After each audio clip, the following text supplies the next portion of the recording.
থাকা চায়ের কাপ দিয়ে মেপে কিন্তু আজকে বানাই ফেললাম এই মজাদার একদম পারফেক্ট একটা কেক। আর এই কেকটা বানানোর জন্য কোনো রকম মেজারমেন্ট কাপের দরকার নাই, বাসায় থাকা নর্মাল যে আমরা চা খাই সেই কাপ দিয়ে কিন্তু মেপে এই কেকগুলো বানানো যাইবে।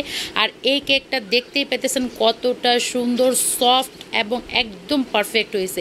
ভিতরের স্ট্রাকচারটা দেখলে কিন্তু বুঝতে পারবেন যে এটা কতটা সফট হয়েছে।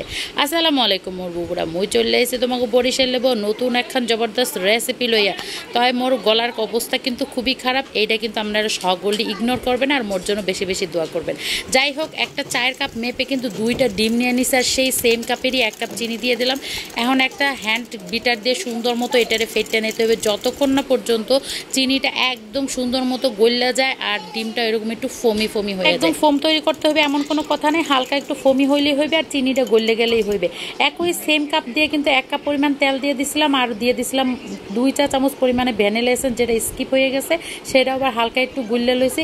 এরপর একটা চাকনির মধ্যে নিয়ে নিলাম সেই একই কাপের 1 কাপ পরিমাণ ময়দা, 1 চা চামচ বেকিং পাউডার, একদম 1 চিমটি পরিমাণে বেকিং সোডা আর 2 চা চামচ পরিমাণে গুঁড়া দুধ।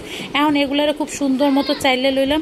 চাইলে লওয়ার পর হ্যান্ড মিক্সচারটা দিয়ে খুব সুন্দর মতো এটা মিক্স করতে হইবে। আর যে কোনো একই দিকে ঘুরাই মিক্সচারটা তৈরি করে লইতে হবে, উল্টাপাল্টা ঘোরানোর কোনো দরকার নাই। একটু একদিকে ঘুরাইলে কেকটা একদম পারফেক্ট হইবে।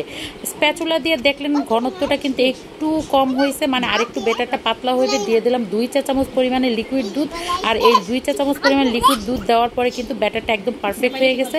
তো অনেকের ক্ষেত্রে দুধটা নাও লাগতে পারে, এটা ময়দার ঘনত্বের উপর অনেক সময় ডিপেন্ড করে। তো ঘনত্বটা কিন্তু একটু পাতলা হবে, সেটা বুঝেই কিন্তু দুধটা মিক্স করতে হবে। এরপর আগে থেকে রেডি করা একটা মোল্ডের ভিতরে সেই ব্যাটারটা উপর থেকে একটু ঢাইলা দিতে হবে, ঢালা হয়ে গেলে একটু ট্যাপ করে নিতে হবে। আর মোল্ডে কিন্তু অবশ্যই তেল ব্রাশ করে লইতে হবে, চাইলে বেকিং পেপার দিয়ে দিতে হবে। মোর হাতটা দুধে একটু ভিজাই মাঝখানে একটু প্রেস করে দিয়ে সুন্দর মতো একটু বাটার মুয়ে এই প্রেস করা জায়গার মধ্যে দিয়ে দিলাম। এতে করে ফাটলটা অনেক সুন্দর করে হইবে আর দেখতেও সুন্দর লাগবে আর খাইতেও একটা অন্যরকম ফ্লেভার আসবে, বাটারি ফ্লেভার। এরপর কিছু ড্রাই ফ্রুটস দিয়ে দিয়েছিলাম, যে ড্রাই ফ্রুটসগুলো কিন্তু ময়দায় কোট করে লইছিলাম। দেওয়া হয়ে গেলে 10 মিনিট প্রি হিট করা একটা হাঁড়ির মধ্যে দিয়ে দিলাম, আর উপরে একটা স্টিলের গামলা দিয়ে সুন্দর মতো ঢেকে দিয়েছি। এটা 45 থেকে একদম 50 মিনিট পর্যন্ত মিডিয়াম হিটে একদম সুন্দর মতো বেক করে লইলে কিন্তু রেডি হয়ে যাবে।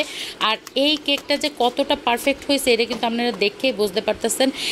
উপরে যে ফাটলটা এত সুন্দর হয়েছে আর উপরে একটু বাটার দেওয়ার কারণে এই কেকটা থেকে একদম বাটারি একটা ফ্লেভার আসবে।